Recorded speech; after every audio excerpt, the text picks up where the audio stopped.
మన భారతదేశ చలనచిత్ర పరిశ్రమలో ఎక్కడ లేనంత కమెడియన్లు మన తెలుగులో ఉన్నారు. తమిళ్ తీసుకున్న, కన్నడ తీసుకున్న, హిందీ తీసుకున్న కమెడియన్స్ అంత మన దగ్గర ఉన్నంత మంది లేరు. మన దగ్గర హీరో పేర్లు 10 పేర్లు చెప్పమంటే చెప్తే మధ్య ఆగుతారేమో, కానీ కమెడియన్ పేర్లు చెప్పమంటే 24 అట్లా వరుసగా నాన్ స్టాప్గా చెప్తూనే ఉంటారు. వాళ్ళ దగ్గర మా మధ్య ఉన్న రిలేషన్ కూడా అలానే ఉంటుంది. ఇప్పుడు ఏదన్నా షూటింగ్లో నలుగురం కూర్చున్నామంటే నలుగురు మధ్య జరిగిన కామెడీ సంఘటనలు, మొన్న నీకు ఫోన్ చేస్తే ఏమన్నాడంటే, ఆయన ఇది చేస్తే ఎలా అన్నాడంటే, బ్రహ్మానందం గారు అయితే కృష్ణ భగవాన్కి చేస్తే ఏమన్నాడు, వేణుమాధవ్ ఫోన్ చేసి ఏమన్నాడు, ఆ రోజంతా అయ్యే సరిపోద్ది చెప్పడం. ఆయన స్క్రీన్ మీద కామెడీ బాగా చేసినా కానీ లొకేషన్లో మాత్రం మా కామెడీని బాగా ఎంజాయ్ చేస్తూ ఉంటారు. మా మధ్య అసూయలు అపోహలు ఉండవు. కాకపోతే చిన్న సరదా, ఇందా చెప్పే కదా, నలుగురిలో ఒకటి మీద పంచి పెడితే మిగతా ముగ్గురు ఎంజాయ్ చేస్తున్నాం అని అలా ఉంటే ఉంటాయి అనమాట. రండి భోజనం చేద్దామని, ఏంటి కూర్చున్నావు అని అంటే సడన్గా మిగతా వాళ్ళు నవ్వుతారు అనమాట. ఇప్పుడే కదా భోజనానికి పిలిచారంటే రమ్మంగా వచ్చేస్తారు మీ ఇంట్లో అని, ఇట్లా సరదా. అంతగా తప్పితే శృతి మించి ఏడిపించటాలు కానీ ర్యాగింగ్లు కానీ మన ఇండస్ట్రీలో లేవు. అదొకటి చాలా ఆనందంగా ఉంది, చాలా హ్యాపీ. వద్దు, ఇలాంటి పరిస్థితి ఎవరికి రాకూడదు అన్న దాని గురించి మనం మాట్లాడుకున్నాం. బాధలు అనేవి వద్దు, సరదాగా మాట్లాడుకుందాం అనేది. ఇంకా హ్యాపీ అంటే లొకేషన్లో బ్రహ్మానందం గారు ఉన్నారంటే, శ్రీనివాస్ రెడ్డి ఈరోజు ఉన్నాడంటే, పొద్దున్నే ఎవరెవరు ఉన్నారంటే నీ పేరు చెప్పగానే చాలా హ్యాపీ అనిపించిందిరా అనగానే ఒక తృప్తి మనకి. కృష్ణ భగవాను ఏమయ్యా నేనే సెటైర్లు వేస్తా అంటే, నువ్వు ఉన్నావంటే నువ్వు నా మీద ఏం వేస్తావు అదొకటి ఆలోచించుకోవాలంటాడు. రఘుబాబు ఏమో శ్రీనివాస్ రెడ్డి ఉన్నాడా, ఇక లిప్ మనకేం దొరుకుద్ది అంటాడు. అంటే సరదా అనమాట. అలాంటివన్నీ ఆ రోజు ఇంటికి వెళ్ళి పడుకున్నాక రఘుబాబు అన్న ఇలా అన్నాడు, చాలా ఆనందం. ఆలీ అన్న ఇలా అన్నాడు అని, ఆలీ గారిని ఉన్నారనుకోండి, ఆయన చూసి నాకు రోల్ మోడల్ ఆలీ గారిలో ఉండాలనుకుంటా నేను. అంత మంచితనం, అంత ఇది ఉంటుంది ఆయన దగ్గర. అలా ఉండాలని కోరిక. అవి బాగా పేలినండి. ఒక సర్వసుందరం తీసుకున్నా కానీ, లేకపోతే బాబాయ్ హోటల్ సినిమా తీసుకున్నా కానీ, ఏంటంటే ఒక నవ్విచ్చి చిన్న సాడ్ సీన్ ఉంటే ఆడియన్కి బాగా రీచ్ అయిపోతూ ఉంటాయి. ఇప్పుడు కామెడీ చేస్తుంటే సినిమాలో అన్ని క్యారెక్టర్ల కన్నా మన క్యారెక్టర్ ఏమంటారంగానే నవ్వుతూ ఉంటారు. అలాంటోడు వాడికి ఇంత బాధ ఉందని తెలిస్తే మనకి ఇంకెంత బాధ ఉంటుందంటే, అయ్యో పాపం ఇలా జరిగిందా అంటే, మన దగ్గర చుట్టూ తిరుగుతా సరదాగా ఉండేవాడు ఒకేసారి కింద పడ్డాడంటే ధన్మని లేచి ఉరుగుతాం అనమాట. ఆ ఎఫెక్షన్ సినిమా చూస్తున్నంతసేపు మనకి కామెడీ క్యారెక్టర్ ఓన్ అయిపోతుంది, మన దగ్గరకు వచ్చేస్తూ ఉంటుంది. మనకి ఈ దగ్గరలో ఉంటాడు. ఇలాంటి వాడు ఏడుస్తున్నాడు అనేసరికి చిన్న బాధ అనిపిస్తుంది. అందుకే నవ్విస్తూ చేస్తే లాస్ట్లో సెంటిమెంట్ సీన్ ఉందంటే, హలో బ్రదర్లో కోట గారు మల్లికార్జునరావు గారు వాళ్ళు చేసిన కామెడీ అంతా ఈ ఒక్క సీన్ వల్ల పడిపోదు. అది గుర్తురాదు. అబ్బా ఏం చేశారండి ఆ సీన్లో, వాళ్ళిద్దరు ఏడుస్తూ అంత గొప్ప సెంటిమెంట్ సీన్ అంటే, ఆయన ఒళ్ళు ఆయన చనిపోతాడు, దాని తర్వాత కోట గారు ఏడుస్తారు. అలాంటిది పడితే ఉంటుంది మనకి, ఆయన కసి ఆకలి ఉంటుంది అనమాట. ఎంతసేపు ప్రతిరోజు నవ్విస్తూనే ఉంటాం. ఒక చిన్న సెంటిమెంట్ దొరికిందంటే మాత్రం చాలా ఆనందం వేస్తుంది. సోలోలో కూడా నాకు హీరో బాధల్లో ఉన్నప్పుడు ఎదిరించడం, ఎమోషన్గా చెప్పే డైలాగులు ఉన్నాయి. నాకు చిన్న సెంటిమెంట్,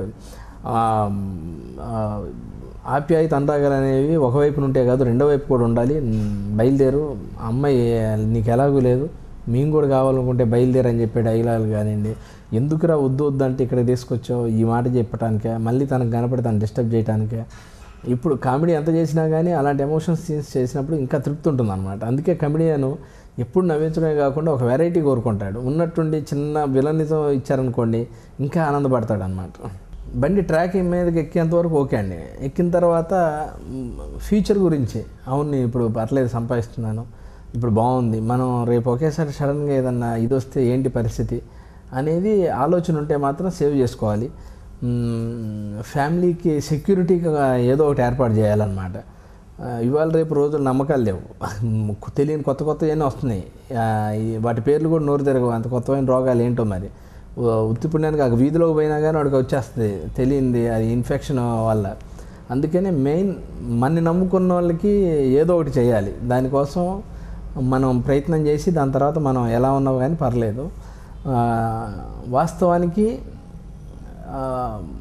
గ్యారంటీ లేనిదంటే ఇండస్ట్రీయే. ఎందుకంటే ఇవాళ ఎలా ఉంటుందో రేపు అలా ఉండదు. ఇక్కడ ఉన్నప్పుడు మాత్రం చాలా జాగ్రత్తగా ఎల్ఐసి సింబల్ని చూస్తూ ఆ దీపాన్ని అలా కాపాడుకుంటూ జాగ్రత్తగా ఉండాలి. కొంచెం జనరల్గా చాలా మందికి ఇబ్బందికరమైంది ఇది. ఇప్పుడు నా సోషల్ లైఫ్ నేను ఎలా ఉంటే మీకు ఎందుకు అనుకునేవాడు ఒకటి. మన్ని 10 మంది ఫాలో అవుతున్నారు, మన సినిమా 10 మంది చూస్తున్నారు, మన్ని 10 మంది ఫాలో అవుతున్నారు అని ఆలోచించేవాడు చేయకూడదు. అందులో ఇక మీడియా అంటే కాంపిటీషన్ అనమాట. ఏదో ఒక న్యూస్ ఏసీ పబ్బం గడుపుకోవడం గురించి కూడా మాట్లాడలేదు నేను. అతను అది చేశాడు, ఇది ఎంత మట్టికి న్యాయం, కరెక్టే కాదు, అది కూడా న్యూసే.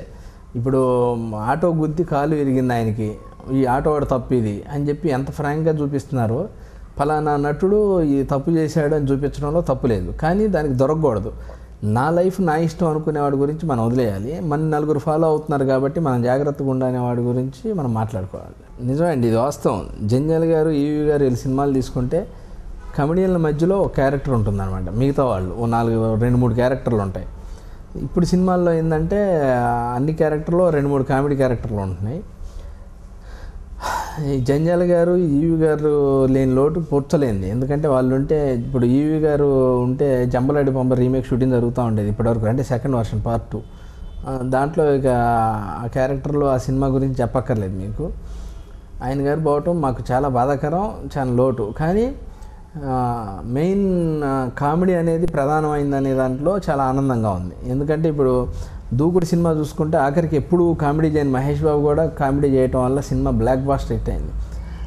ఇక కామెడీ మీద శ్రద్ధతో అలా చేసే డైరెక్టర్లు ప్రస్తుతానికి కో డైరెక్టర్లుగా అసోసియేట్లుగా ఉన్నారు. వాళ్ళు గ్యారంటీగా వచ్చి ఆ రేంజ్ తీసుకెళ్తారు. శ్రీనివైట్ల గారు, వాళ్ళ స్టాఫ్, శ్రీనివాస్ రెడ్డి గారు, ఈశ్వర్ రెడ్డి గారు, మన పరశురాం బుజ్జి కూడా ఎంటర్టైన్మెంట్ బాగుంటుంది.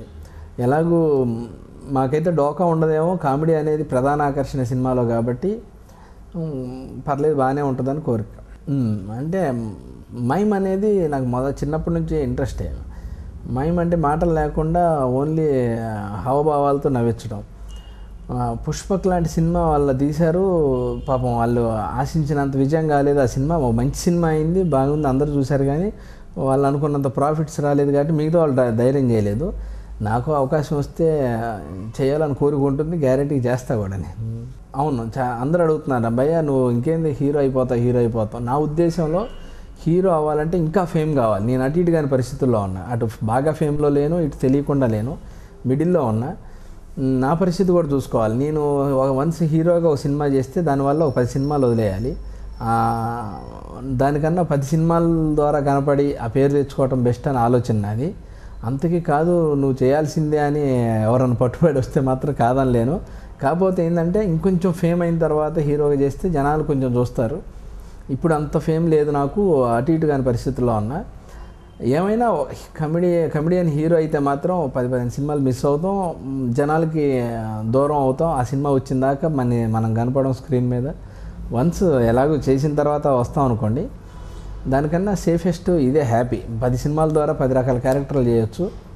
కానీ ఒక ఇంట్రెస్టింగ్ సబ్జెక్ట్ వస్తే మాత్రం భలేగుంది, ఇది చేస్తే ఆడియన్స్కి భలే బాగుంటుంది, ఆడియన్స్ బాగా ఎంజాయ్ చేస్తారు అనుకునే సబ్జెక్ట్ వస్తే మాత్రం గ్యారంటీ చేస్తారు. చెప్పాను చాలాసార్లు, సార్ వద్దు సార్, మీరు మీ ఫ్యామిలీతో వెళ్ళినా కానీ ఇలాంటి డైలాగ్ వచ్చినప్పుడు ఇబ్బందికరంగా ఉంటుందని చాలా వరకు అలాంటివి లేకుండానే చేసాం. అలాంటివి లేకుండానే ఏమన్నా సంఘటనలు లేడీస్ దగ్గర బిహేవియర్లో శృతి మించకుండా, ఇప్పుడు సోలో ఉందనుకోండి, సోలోలో కూడా నేను అడుక్కునేటప్పుడు కాలు మీద కాకుండా అమ్మాయి సీటు మీదే కొట్టాం. అది సరదా ఫన్నీ కోసం కొట్టాం, కానీ ఇబ్బందికరంగా ఏం కొట్టలేదు. ఇంకొంచెం ఇబ్బంది అనిపిస్తే మాత్రం నేను జైన్ అని చెప్పేవాడిని. నేను చాలా వరకు అలాంటివి మార్చుకున్నా కూడా. ఇప్పటికి నేను వచ్చేసి 9 ఇయర్స్ దాటుతుంది ఇండస్ట్రీకి వచ్చి. నేను ఎన్ని సినిమాలు అనేది ముఖ్యం కాదు, ఈ ఆడియన్స్కి ఎంతవరకు రీచ్ అయ్యామనేదే ముఖ్యం. కాబట్టి నేను ఎప్పుడు ఇంత మట్టికి దైవసాక్షి చెప్తున్నాను, లెక్క పెట్టుకోలేదు, నాకు లెక్క తెలియదు. కాకపోతే నేను భవిష్యత్తులో చేస్తున్న సినిమాలు అంటే అల్లరి నరేష్ గారు అను శర్వానంద్ చేస్తున్నా, మా SVK 2 ఒకటి చేస్తున్నాను, రచ్చ ఒకటి చేస్తున్నాను, ఆటోనగర్ సూర్య అని, కళ్యాణ్ రామ్ గారు ఫస్ట్ 3D ఫిల్మ్ ఒకటి చేస్తున్నారు, ఆ 3D సినిమాలో చేస్తున్నాను. నా అల్లరి నరేష్ భయ్యాది ఇంకో సినిమా చేస్తున్నాను. దుకాణం అయితే బాగా నడుస్తుంది.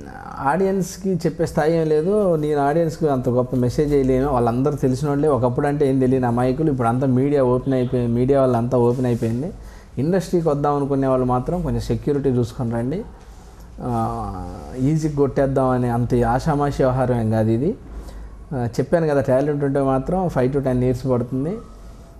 ఏముందిలే పట్మని కొట్టేయచ్చు, పెద్ద ఛాన్స్ ఏముంది అనుకొని మాత్రం అంత గుడ్డిగా మాత్రం ఎవరిని నమ్మొద్దు.